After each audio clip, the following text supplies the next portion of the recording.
for joining us today. I'd like to welcome everybody to the fourth webinar in the annual Cronin Finalist Webinar Series. Each year, NASPO hosts the Cronin Awards for Procurement Excellence, honoring innovation and excellence in state procurement. The awards program seeks to recognize outstanding procurement initiatives and serves as a means to disseminate and to encourage adoption of breakthrough initiatives by other states.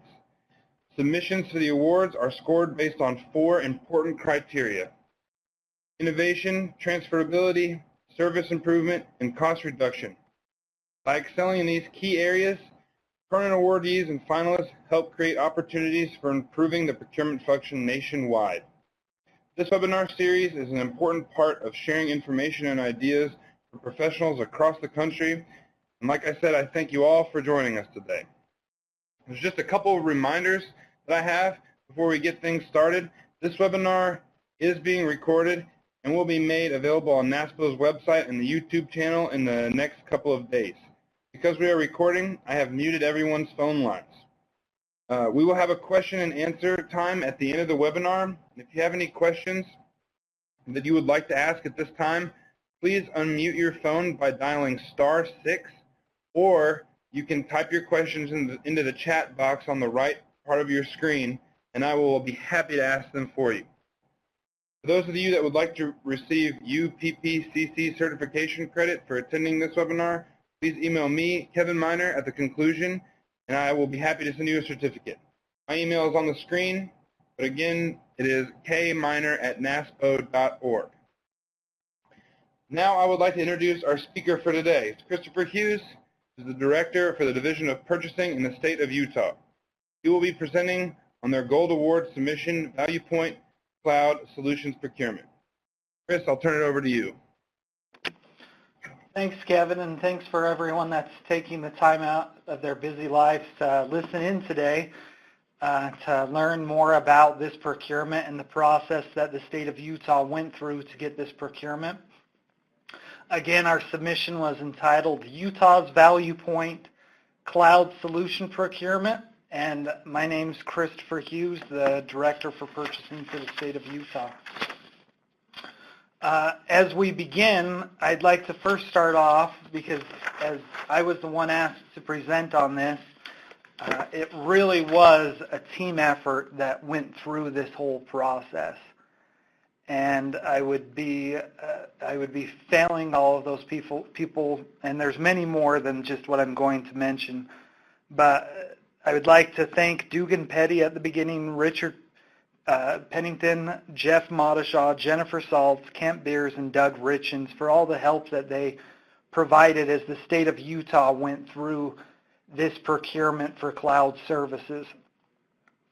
As we started this cloud solutions procurement with the help of NASPO ValuePoint, it was a big crossroads for many of us, because as the quote says that is on display now, is new technology emerges, so do the way that we have to go out and procure that technology. Sometimes our old rules, our old processes don't work with the new types of goods and services that are becoming readily available to our customers, to the public entities that we represent.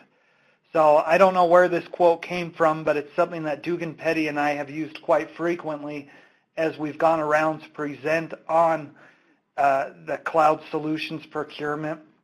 And it's a simple quote that all old rules clash with the new way of doing business, making it difficult or even impossible for cloud vendors to submit a bid. And this is absolutely true. This cloud solutions procurement with NASPO ValuePoint did not just start 3 or 4 years ago, but started years ago when it was still NASPO. And it was the state of Utah that led the first cloud solicitation for WSCA. And in that, we tried to use the old rules that dealt with general procurement. We tried to use the same methods and processes that we had done with buying other goods and services. And at the end of that contract, there were 4 vendors on contract, and it wasn't used that often because the vendors could not provide adequate services based off of how it was procured.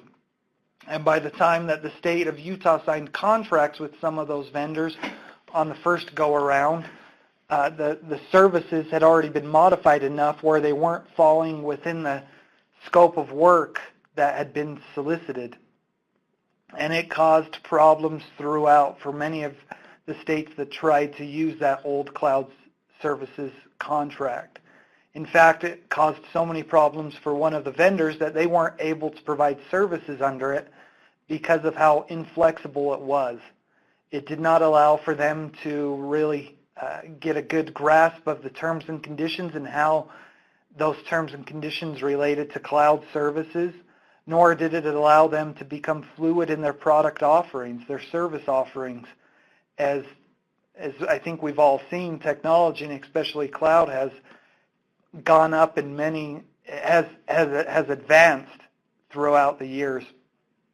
And so we were in that contract and realized we needed to change. We needed to bring about a new way of contracting for the types of cloud services to be able to procure what was needed by the CIOs and the other public entities that we represent. And about that time that we started to think about how do we go about a new solicitation, we found a survey that probably said what we all thought. And it's a survey from 2015 that stated, that was from NASPO, that 40% of state CIOs said that they were dissatisfied with the current system of IT procurement. And it was something that Dugan, Jeff, and Jennifer and Kent really thought about, of how do we get a better cloud services contract? How do we put something in place that can grow with technology, that is flexible enough for vendors, that it allows them to provide the quality services in the cloud that they're capable of providing and not having to worry about how rigid an old process was. So the first thing that we did is that we decided that we needed to become more collaborative. We needed to bring CIOs and other IT procurement professionals from around the nation together to be able to hash out the problems of the old cloud contract and figure out what we needed to do in a new cloud contract that could help states procure cloud services.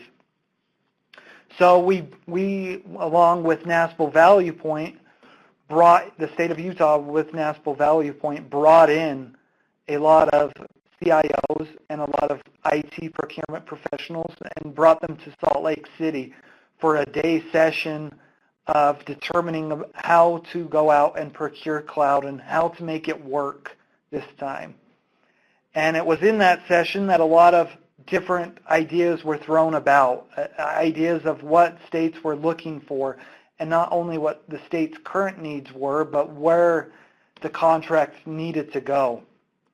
And it was through this collaborative effort that we were able to get insight from not only CIOs, but state CPOs as well about what would work and what would not, and ultimately what would a good contract look like. And it was one of the first procurements to provide an integration of a ValuePoint sourcing team and an advisory council consisting of representatives of 10 state information technology offices and the National Association of State Chief Information Officers. So following that one-day meeting, we had a lot of information that we could use to be able to determine how to go about procuring cloud. And it was after that meeting that we did develop that advisory council to help out the state of Utah as we moved forward with that cloud solicitation. As part of that collaborative effort, we started to reach out to our other counterparts throughout the nation to see what they had done, to see how they were successful in procuring cloud services, to see what had worked for them and what had not worked. We probably in the state of Utah spent a lot of hours finding as many solicitations throughout the nation on cloud services and contacting those procurement professionals that had issued those solicitations and gathering a lot of feedback from them of how they were viewing the cloud industry at that point. It became such a collaborative effort that we started to receive feedback from states that had not even attended the initial conference here in Utah to discuss the new cloud solicitation.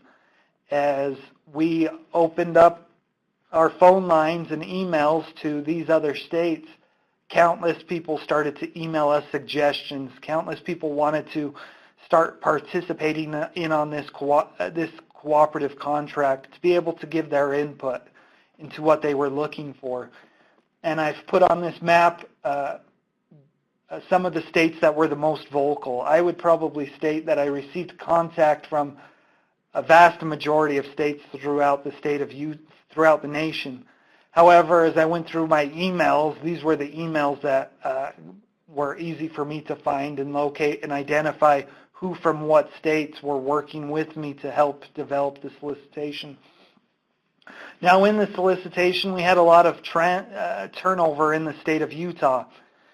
Jeff Modishaw started on this solicitation as the lead, with Jennifer Saltz acting as the backup.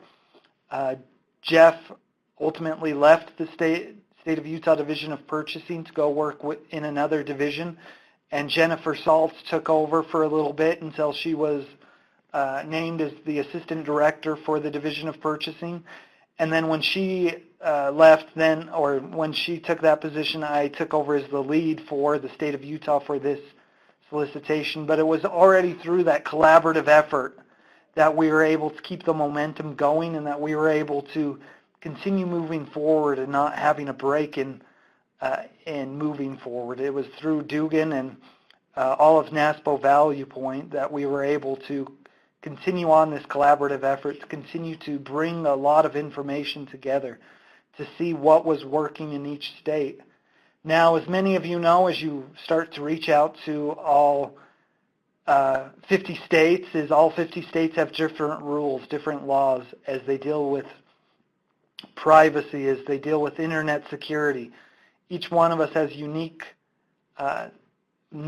ways of looking at it. Some states a little more mature than others, but in the end, it was nice to get so much feedback to see what was actually a best practice and what we could improve upon in the solicitation. So we started to reach out more throughout this collaborative process to see what other entities or other companies were out there that could be a resource to the state of Utah and be a resource to all of you in knowing that Utah had done its due diligence. And Dugan and I came across and Dugan was aware of the Center for Digital Government, who had set up a standard set of model terms and conditions for cloud services. And it was really through them that we got a unique approach of not just trying to put out one standard set of terms and conditions, but they took the approach, and what we mirrored was a standard set of terms and conditions for each of the three common services offered in cloud for platform, infrastructure, and software. It was by using and leveraging what they had already done in establishing those model cloud terms and conditions that we were able to come into some sort of moment of understanding of how we could move forward in the cloud in probably one of the trickiest parts of it, in those terms and conditions. And what was nice about the Center for Digital Government is that they did not create these model terms and conditions on their own. They had brought in vendors that were already in the cloud that wanted to participate to help them draft these model terms and conditions. So it was a collaborative effort on their part to be able to hear the vendors out and know what was a standard practice and what was not in establishing the terms and conditions. So as the state of Utah moved forward, it was able to overcome the terms and conditions issue by relying on what had already taken place by the Center for Digital Government, and that saved the state and NASPO ValuePoint an enormous time and resources in trying to establish our own set of terms and conditions for this procurement. With that going on, the state of Utah was able to, with Dugan Petty, was able to leverage our expertise and connect with the provincial government of British Columbia as they were working on their own cloud solicitation for Canada. As word was spreading and the collaborative effort was moving forward, we worked with Cloud BC, as they call themselves, to be able to find out what was an industry standard for public procurement of cloud services. In fact, when we first connected with Cloud BC, they were ahead of us in terms of where they were in their solicitation, that they had received guidance from others and that they were moving forward with wanting to issue their solicitation. And we set up a regular phone call with them probably every other week to discuss what new news they had and what new news we had. Is we wanted to be in this together to make sure that it worked for all of us. Ultimately, they are not a part of the NASPO ValuePoint solicitation, but we were able to work with them in a manner that showed that we were experiencing the same difficulties in procuring cloud and that we were trying to resolve them in the same manner. Because in reality, a lot of it is we are working with the same vendors in terms of who was going to respond and the capabilities of what needed to be met with all of the uniqueness of cloud and dealing with public entities. It was through our discussions with Cloud BC and some other collaborative efforts that we were able to come across the Cloud Security Alliance, CSA, and they are a tool for helping to identify security capabilities. In that initial meeting in Salt Lake, the number one issue that we came across was how do we make sure we are getting secure capabilities? With all of the different requirements that each state has, how do we create a model framework that will help us to identify the capabilities of the cloud providers, and how do we make a crosswalk with those capabilities to ensure they meet state, local, and federal requirements?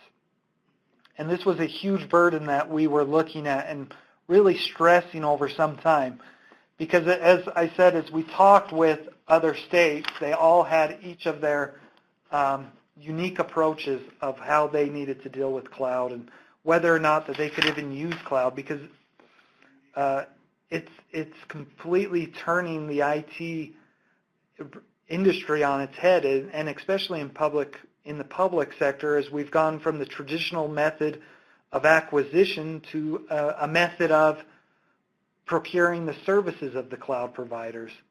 In addition, it takes away some of the ownership that the states have been used to, and it affects the hosting of the data as it moves from on-prem to in the cloud. And so in our first meeting, that was the number one priority, is how do we develop the right specifications to be able to go out there and know that the vendors on contract are able to meet the requirements of the public entities that will use the master agreements.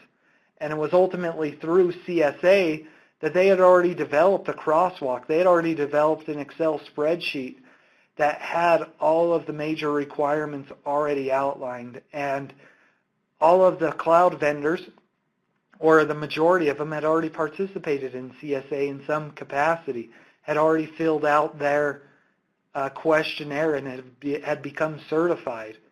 And it's through that questionnaire that CIOs could use that information to be able to determine whether a provider meets their requirements, whatever they may be, and the capabilities of those cloud providers. So it was through these three collaborative efforts, four, as we go back to all of the states, that we were able to help create that solicitation. and not make it so burdensome and so rigid that no vendor could respond, or so rigid that we wouldn't be able to have flexibility as cloud continued to evolve.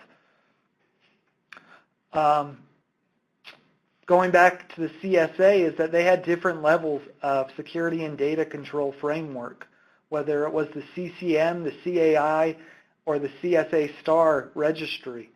All of these documents were already usually filled, or they usually were already filled out by the vendors that were going to be submitting. And it provided a nice little crosswalk that public entities are able to use in making a determination of which master agreement they want to use, because they can see the capabilities and the data control framework that these vendors have in place.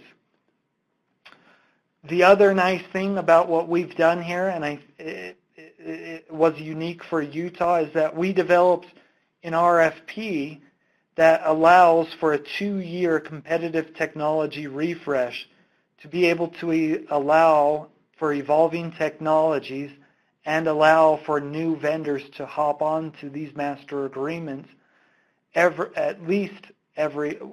a minimum every 2 years, or not at a minimum, but it allows us to open up the RFP every 2 years if we choose, if we've made a determination that technology has advanced and that we want to be able to view new vendors and get new cloud solutions on contract. Now, this is not just to allow new vendors to get on, but the requirement in a refresh is to say that any vendor that has a current contract, a current master agreement, they must recertify that they meet all of the specifications that were in that solicitation. They don't have to resubmit a 100-page response, but they have to recertify to the state of Utah that they still meet those minimum qualifications and that they can still provide the solutions that are needed under the cloud contracts. This is interesting because, as we found out, many IT companies may have a very good initial start, and maybe we've had experiences in states where an IT contractor gets a contract, and then in a year or two they go under because they're not able to continue on in their business. And we wanted to make sure that all the vendors on the cloud contracts were having to recertify and demonstrate that they were still able to meet the minimum requirements. So the refresh serves two purposes. First, to be able to allow new technology to be added. As we know, cloud continues to evolve, and the uses of cloud continue to evolve. And second, it allows us to be able to really recertify those vendors that are on contract so that they can continue to demonstrate that they have a high quality of, that they can provide a high quality service.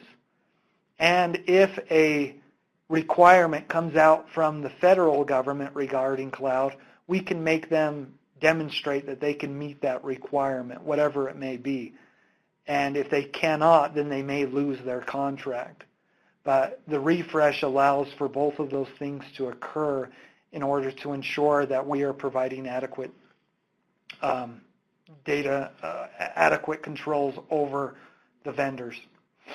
So kind of, again, as we talked about it, is by being able to break apart and use the model cloud terms and conditions that were established by the Center of Digital Government, we were able to allow more flexibility on how vendors could respond.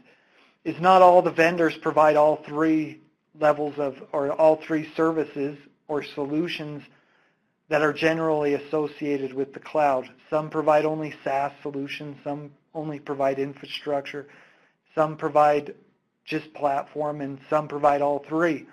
But we did not want to say that they needed to provide all three in order to respond. So what was nice about the model, the Center for Digital Government's terms and conditions, what we really appreciated and what we were able to take advantage of is that we could match the terms and conditions to the service and solutions model that the vendors were responding. This allowed for more flexibility. in these vendors to be able to respond to only the service models that they provided. And this is unique because traditionally in what we had done before with the cloud contract, in the first one that did not work, is we said everybody has to be able to provide certain types of services and meet certain models. And it did not work because it did not allow for flexibility of vendors that did not provide everything in the solicitation, even though there were high quality vendors that just missed out.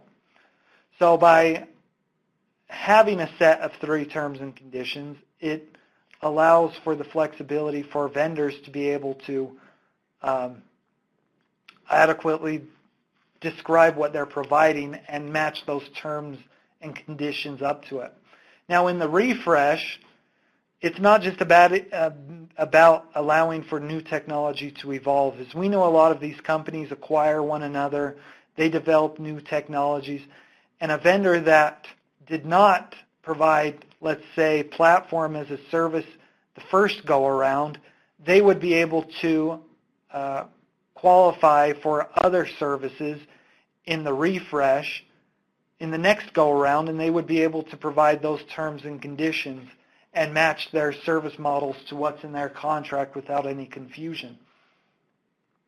So the approach that we took was one that brought everybody together. It was a collaborative effort. We had to use many entities, many states provided countless hours to come in and help us to understand cloud. We were able to utilize experts in New Jersey, Colorado, Oregon, Washington, just to name a few, where they were able to step up and provide and dedicate time and resources to us. It was a unique approach because it wasn't one where it was just the state of Utah was handling it and being isolated from everybody. This approach was one that really brought the states together over a common concern and a common issue in terms of public procurement. And so it was through all of this that we were able to create the solicitation we had. Now, as we met, and I'm going to go back to that first meeting, one of the issues that was brought up is that the CIOs wanted a dynamic marketplace for them to be able to go and know that the vendors on contract were qualified, but give the CIOs the ability to be able to select the vendors that they felt more comfortable with, rather than just limiting the contracts to 1 or 2 vendors. And it was that dynamic solution that allowed the state, or question that allowed the state of Utah to be able to open this up to all vendors that met the minimum specifications and met the minimum score thresholds. And as many of you know, there's probably over 38 vendors on contract currently in the NASPO ValuePoint, on NASPO ValuePoint.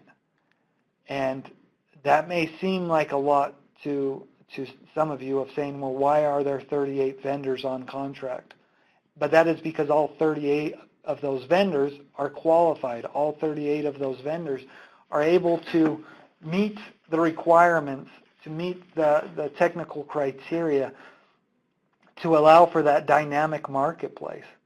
Now, that doesn't mean that you just have to go select one and be done with it. You can compare master agreement vendors to one another to be able to continue to make a best value determination based off of those vendors. And a lot of those vendors are resellers of the major companies that maybe you noticed aren't on there, like Amazon or Microsoft. But they provide the same level of service and provide the same cloud service as Amazon and Microsoft. And it was through an understanding that we could actually understand, how does this have to work in a marketplace? How do we establish this in a way that allows for enough flexibility to get vendors on that states will use and feel comfortable with? And it was through that by creating this marketplace of qualified vendors that we'll be able to find vendors that can meet each state's needs and provide the services to them in a high quality. And as more states move forward into cloud, it allows for the flexibility of these contracts to continue to grow and meet all of the needs. And so this was a very innovative process because, like I mentioned, it was working with teams and not just working as procurement professionals, but opening the door for CIOs and other IT professionals to be able to provide their input. This wasn't just a state-level approach, as we had participation from cities and counties throughout the nation as well, not just within Utah's walls. It was innovative because, again, by being able to leverage so many others, we were able to demonstrate that it's all right to reach across the aisle at times to be able to come together and come up with the solution that's necessary and that can be used throughout. And it was innovative for many reasons, but one is that we were able to reach across the border and talk to our Canadian counterparts and at times our counterparts in the UK that were going through the same issues, and talk to them and figure out what's worked in the past and what were they looking for. And it was through this framework that we were able to get out of those old ways of doing procurement and move into a new area of being able to be more collaborative in how we approach solicitations and open up more discussions with other entities that purchase from our contracts or know of the contracts. And ultimately, it was through this process that we were able to be very transparent, as we opened up discussions with many, many entities to be able to understand what was going on and how we could approach it. And so that's really my presentation to this point, is that it was great and it was very nice to be able to work with so many smart people throughout this process, to be able to collaborate with them and to have ideas bounced off of our head. A lot of the CIOs would come in and ask, well, why is that the process? What can we do to modify the old procurement process to be able to buy what we need to buy? And so the purpose of this solicitation, like I said, was to establish multiple master agreements with the qualified vendors so that each state could enter into the contracts that they needed to and provide the flexibility that they needed to when selecting from those vendors. So if there are any questions, I'd be happy to answer them.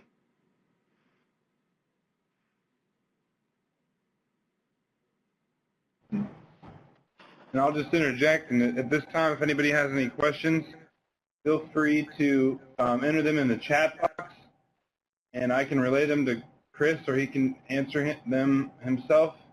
Or you can press *6, unmute your line, and you can ask your question verbally.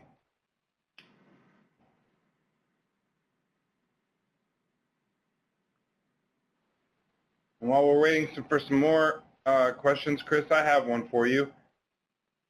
Is there anything that you would have done differently throughout the process, from developing through the implementation? So what was so nice about this is that we never stuck to a rigid plan as we approached how to go apart from this solicitation, is that we were given enough latitude. We were given enough latitude in the state of Utah to abound by our procurement code, but to be able to pivot when needed and not just say, this is how we're going to do it and this is what we're going to do. As we came across different ideas from states, different ideas from entities, different ideas all around, or if we heard of an idea, we were able to pivot. So when I come back and say, is there anything that I would have liked to change in the process? No, is that I felt like we stayed on point of meeting our key objectives, of being able to bring out a contract through this process, or bring out contracts through this process that were able to meet the objectives that that advisory group was looking for. The only thing I kind of wish I would have added, though, was to put a limit on the number of pages that vendors could have used in responding, because if no one's heard, or if you haven't heard, we had about we had 10,000 pages in responses from over 50 vendors that responded. And it was a huge effort to be able to go and review those and have the evaluation team put that effort into understanding each vendor's proposal and score it appropriately. And we did that. I feel as though each vendor was scored appropriately based off of being able to be flexible in how the approach was done.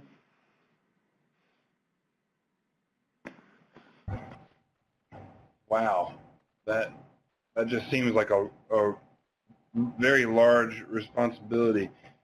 Can you maybe just maybe go into a little bit more detail on like how the communication between the evaluation? You said you had so many different contracts coming in. What did the communication look like for your team? So the communication was very fluid. It was one of the nicest parts, since I think we had established an openness to be able to communicate from the very beginning. No one was afraid to communicate. There was almost a trust there that no one could offend anybody else in saying what they were saying, and there was a trust there that nobody felt like they were going to be shamed for asking a question. And so as the evaluation team went through some of these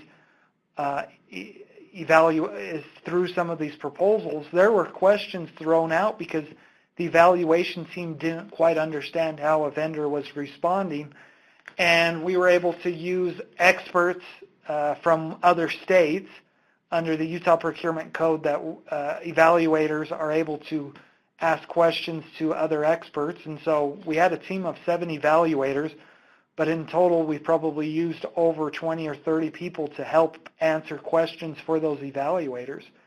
So I think from the very beginning, and I probably should have mentioned this, is that we set a culture in allowing questions to be asked and allowing people to have the freedom to question what was going in the solicitation. We probably went through 4 or 5 dozen drafts of the solicitation as we sent out draft after draft to evaluators, as we sent draft after draft out to experts, as we sent draft after draft to anybody that would want to read it. And they would come back with honest feedback, and no one was afraid to say, well, I don't want to mention this because maybe it only applies to Utah or it only applies to Wisconsin or Illinois, is that they came back wanting to ask the questions to make this fair and open. And I think that's something that I definitely learned, and what I'm trying to implement in the state of Utah is to always have my procurement professionals be in inquiry, always asking questions of the project managers to make sure that we're meeting the requirements of a solicitation, and make sure that we're always understanding what the need of the procurement item is. Because if we don't understand either of those things, then the procurement's going to fail, and someone's going to have a sour taste in their mouth after. And I probably should have started it this way. If anybody thinks that I was a cloud expert at the beginning of this, then they're wrong. If anybody thinks that I'm a cloud expert at the end of this solicitation, then they're wrong as well. It's because I was able to lean on so many intellectual giants that were a part of this, Dugan Petty being one of them, that I was able to lean on his expertise, that I was able to lean on others to be able to let me know when I was wrong, and to let me know that they thought, okay, we see where you're going, but this is what you really need. And I took no offense to what anybody ever told me, because I almost felt like there was no ownership on my end, because this was being done in such a collaborative effort by bringing so many people together.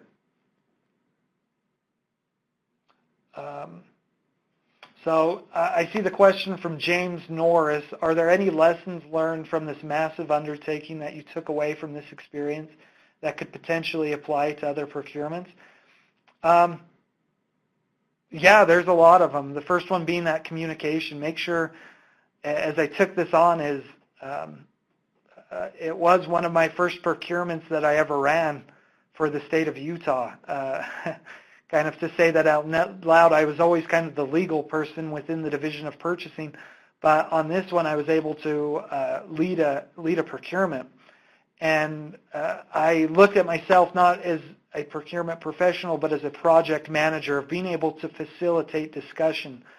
And whenever I saw a conflict between two things that were being presented to me, I always brought those parties together to be able to make sure that we were in the same domain, that we were able to meet and discuss and make sure that we were talking about the same topics. Because if we were not talking about the same data protection, then the conversation would never come to a conclusion. But if we were able to meet up and discuss about exactly the topic and both parties were able to understand what they were discussing, we were able to come up with solutions. In a massive undertaking like this, is you would expect protest, you would expect vendors to be a little upset about how things had turned out. I can say I believe that there was one, maybe two protests or vendors contesting what had happened, and when we met with them to discuss or provided a letter back to them to discuss why, they were fine with it. They understood the process because we had been so open and transparent throughout it. So I would say if you take on any big undertaking, if your statutes allow, find a way to have a discussion with vendors. And we did that through what we call as a request for information. Is prior to releasing the final RFP document, we released a draft RFP document and allowed vendors to provide feedback. And the vendors provided feedback. We probably got well over 4,000 pages of feedback from where we were at. And it was me taking that information, compiling it, and sending that out to the right parties to be able to get feedback back on it of whether or not they thought it was an industry standard or whether they thought it was a vendor just trying to get a leg up. But because of that, everybody, my team felt very valued. I believe my team felt very, very valued, that they knew that their responses were a part of the collective and that they were being listened to and actually heard. And I think as a procurement professional, sometimes the people we work with may not think we're hearing them out because we're trying to make sure that they comply with our procurement codes. But a focus of mine was really ensuring that I was hearing everything out. And because the vendors had a say and were able to provide feedback before the final RFP, they were able to know what was going on, and an energy was created from the vendors as well. Now, ultimately, the final RFP wasn't perfect. Vendors submitted over 585 questions within a 60-day period to me. And so that's quite a few questions to get out and get responses back to, and not just say, hey, respond to the RFP and we'll see how it goes for you. But we provided honest feedback to the vendors about their questions so that they could know that they were being heard and that they knew how to respond to the RFP. And in fact, because of all the prior communication that I had with my team and everyone involved, responses to the questions that the vendors submitted came back almost the same day, is that everybody was excited to respond to all the questions that I was sending them. Whether or not they liked it, they all responded, and we built on that collaborative effort throughout, not just the solicitation creation, but throughout the RFP and throughout the evaluation process as well.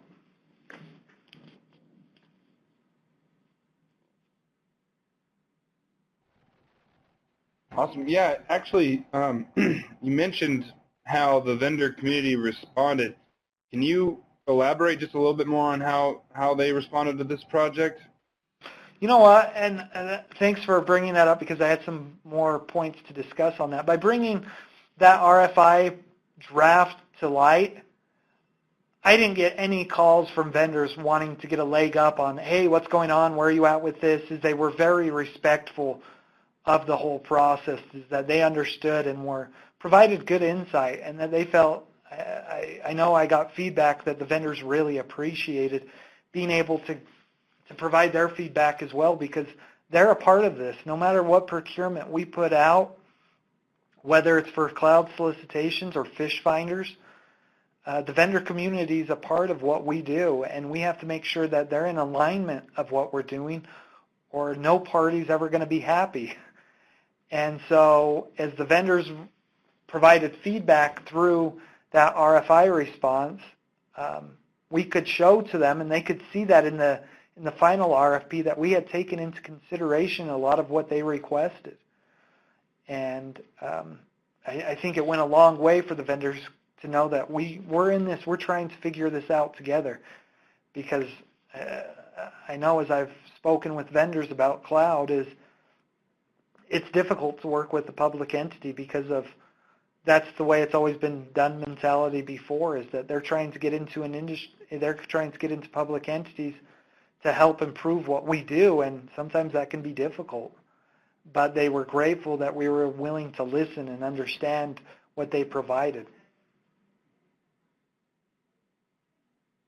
And a shout out goes to just Richard Pennington, because he was great in knowing and kind of providing feedback in everything that we did along the way to ensure that we were in compliance with NASPO ValuePoints processes, to make sure that we weren't doing anything that we weren't supposed to, that we were always staying in alignment. And he was able to bring in a few states as well to be able to communicate with us. So just going back to James's question, is what can you do moving forward on large procurements, is collaborate and listen. If you're not doing any of, what I've learned is if you don't do those things, it's going to be a difficult road on any major procurement. I tell my staff all the time is I didn't hire you to be experts on what you buy. I hired you to be experts on the process and make sure when somebody wants something bought, we keep them in alignment with the state's laws.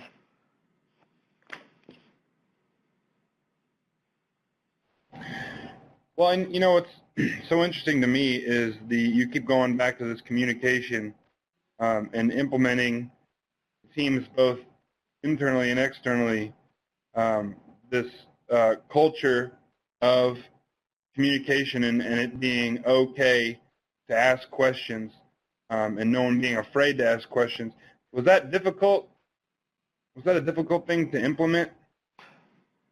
Not when we did it right at the offset. I think when we held that meeting here in Salt Lake City, and I thank Kent and Doug for doing that, is that everyone in the room had a voice in that meeting. And I want to say we had between 40 and 50 people in that room, and not everybody had the same viewpoints. Not everybody had the same beliefs on what was needed in cloud.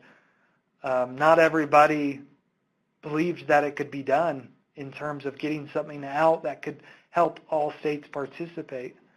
But at that very beginning, Doug was very influential of allowing people to voice their opinions, to be able to be heard, and to be able to understand the different viewpoints that were coming from that. I mean, if you put all of us in a room, we're not going to agree on how public procurement should be done. But if you put us in a room and we know that we're being listened to and that our thoughts and our beliefs are being valued, then it opens up that communication to allow it to happen more. And when that occurs, then people are fine when you don't do something that they're requesting, because they understand there's different viewpoints and we're trying to do this as a collective.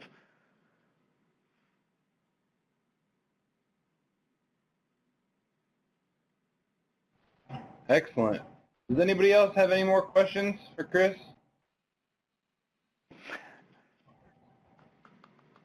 Chris, do you have anything else that you'd like to add? No, I just thank everybody again. If anybody has any other questions for me offline, I'm always happy to respond to any question regarding this cloud solicitation or anything in general. I'm always happy to talk. Absolutely. You can also contact me.